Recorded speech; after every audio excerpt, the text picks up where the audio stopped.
नमस्कार. महाराष्ट्र योजना कॉर्नरमध्ये आपल्या सर्वांचे स्वागत आहे.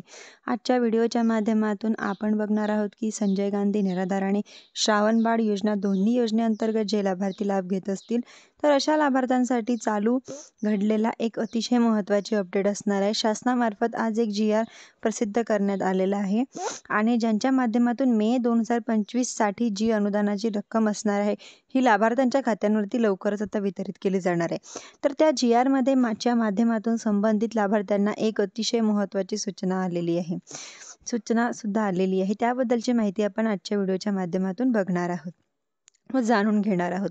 नक्की शासनाने या अनुदानासंदर्भात काय सांगितले आहे, कशाबद्दल सूचना केलेली आहे, सविस्तर माहिती पाहणार आहोत. शेवटपर्यंत व्हिडिओ नक्की पहा जेणेकरून तुम्हाला कळेल आणि सबस्क्राईब सुद्धा करायला विसरू नका.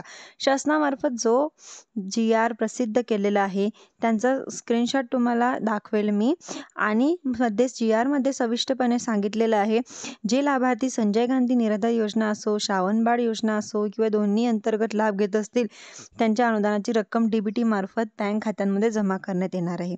म्हणजेच की त्यांच्या खात्यांवरती अनुदानाची रक्कम थेट शासनामार्फत त्यांच्या बँक खात्यांमध्ये जमा केली जाणार आहे. त्यांच्या आधार कार्ड बँकेला लिंक असणं गरजेचं आहे. याबद्दलची माहिती असणं पाठीमागच्या व्हिडिओमध्ये सुद्धा दिलेली होती, कारण की डिसेंबर 2024 मध्ये शासनाकडून याबद्दलची अपडेट देण्यात आलेली होत्या.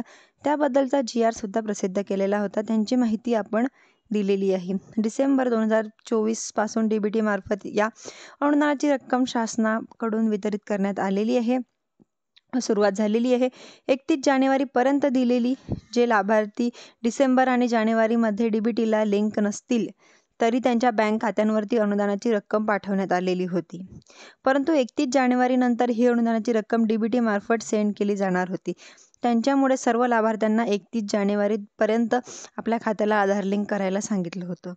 त्यांच्या पद्धतीने शासनाकडून आता वारंवार सूचना करून ही DBTची प्रोसेस करून घेतली जात आहे. त्यांच्यासाठी संबंधित अधिकाऱ्यांना सुद्धा केलेली आहे. त्यांच्यामुळे भरपूर लाभार्थी DBTला लिंक झालेले आहेत. परंतु अजूनही जे लाभार्थी DBTला लिंक नसतील तर अशा लाभार्थ्यांनी आपलं बँक खातं आधार कार्डला लिंक करून घेणं गरजेचं आहे. DBT लिंक करायची जेणेकरून पुढच्या मे महिन्यातील अनुदानाची रक्कम हे तुमच्या बँक खात्यांमध्ये शासनामार्फत जमा करण्यात येणार आहे. त्याचबरोबर जर तुमच्या पाठीमागची रक्कम थकीत असेल तर ती सुद्धा तुमच्या बँक खात्यांमध्ये शासनाकडून जमा होणार आहे.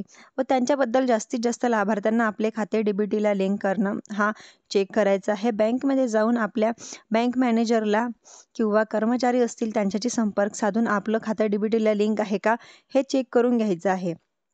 नसेल तर त्या ठिकाणी लिंक करून घ्या. असेल तुम्हाला काही करायची गरज आहे, कारण चालू केलेलं एक अतिशय महत्त्वाची अपडेट आहे. शासनामार्फत जो GR प्रसिद्ध केलेला आहे या GRची लिंक तुम्ही डिस्क्रिप्शनमध्ये बघू शकता. त्यातून महाराष्ट्र www.government.in या गव्हर्नमेंटच्या वेबसाईटवरती सुद्धा तुम्हाला पाहायला मिळेल. चालू घडामोडीच्या महत्त्वाच्या माहिती तुमच्यापर्यंत पोहोचण्याचं गरजेचं आहे.